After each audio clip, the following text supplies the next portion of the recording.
تبارک و تعالی قرآن پاک میں ارشاد فرماتا ہے کہ والذین یبیتون لربہم سجدا وقیاما، کہ وہ لوگ جو راتیں گزار دیتے ہیں اپنے رب کے لیے اور سجدہ کرتے ہیں اور قیام کرتے ہیں، وہ لوگ جو راتیں گزار دیتے ہیں اپنے رب کے لیے اور سجدہ کرتے ہیں اور قیام کرتے ہیں۔ حضرات، اس آیت کریمہ میں ان لوگوں کا ذکر کیا گیا ہے کہ جن کی راتیں عبادت الہی میں گزرتے ہیں، یعنی کبھی سجدہ کرتے ہیں اور کبھی قیام کرتے ہیں، اور رکوع کی حالت ہے تو رات ختم ہو گئی ہے، مگر ان کے سجدوں کی طوالت راتوں کی وسعتوں پر حاوی ہے، یعنی راتیں ختم ہو جاتی ہے مگر ان کے سجدے ختم نہیں ہوتے ہیں۔ حضرات، سردیوں کی لمبی لمبی راتیں ہوتی تھی اور تمام دنیا آرام سے سو جاتے تھے، مگر حضور سید عالم صلی اللہ علیہ وسلم کی نور نظر اور لخت جگر حضرت فاطمہ الزہرا رضی اللہ تعالی عنہا اپنے شہزادوں کو سلا کر اور اللہ تبارک و تعالی کی بارگاہ میں سر جھکا دیتی تھی، یعنی راتیں ختم ہو جاتی تھی مگر خاتون جنت کا بھی پہلا سجدہ بھی ختم نہیں ہوتا تھا، یعنی سجدے سے سر اٹھا کر اور اللہ تعالیٰ کی بارگاہ میں عرض کرتی ہے کہ یا اللہ، تو نے کیسی کیسی چھوٹی راتیں بنائی ہے کہ تیری رات ختم ہو جاتی ہے مگر خاتون جنت کا بھی پہلا سجدہ بھی ختم نہیں ہوتا ہے۔ تو یا اللہ، تو نے کیسی کیسی چھوٹی راتیں بنائی ہے کہ تیری رات ختم ہو جاتی ہے مگر خاتون جنت کا بھی پہلا سجدہ بھی ختم نہیں ہوتا ہے۔ تو اللہ تبارک و تعالی سے دعا کرتی ہے کہ اے باری کے الہی، ایک ایسی رات بنا کہ فاطمہ دل کھول کر عبادت کر لے، یعنی فاطمہ کو تسلی نہیں آتی ہے، اے باری کی الہی ایک ایسی رات بنا، چاہے دن ہو یا رات ہو، 24 گھنٹے اللہ تبارک و تعالی کی یاد الہی میں مصروف رہنی چاہتی ہے۔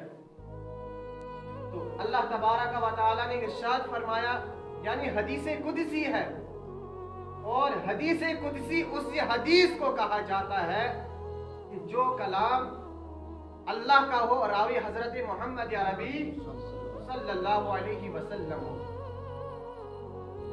تو اللہ تبارک و تعالی نے ارشاد فرمایا، حدیث قدسی ہے کہ یتقرب الی عبدی بالنوافل فکنت سمعہ الذی یسمع وکنت بصرہ الذی یبصر بہ وکنت یدہ التی یبطش بہا، یعنی اللہ تبارک و تعالی ارشاد فرماتا ہے، آدمی عبادت کے ذریعے مجھ سے اتنا قریب ہوتا ہے کہ میں اس کے کان بن جاتا ہوں اور وہ میرے ساتھ سنتا ہے، اور میں اس کی آنکھ بن جاتا ہوں اور وہ میرے ساتھ دیکھتا ہے، اور میں اس کے ہاتھ بن جاتا ہوں اور وہ میرے ساتھ پکڑتا ہے، اور یہ وہ مقام ہے جہاں پہنچ کر عام و خاص کا فرق ہو جاتا ہے، اور مقبولان بارگاہ الہی ہمیشہ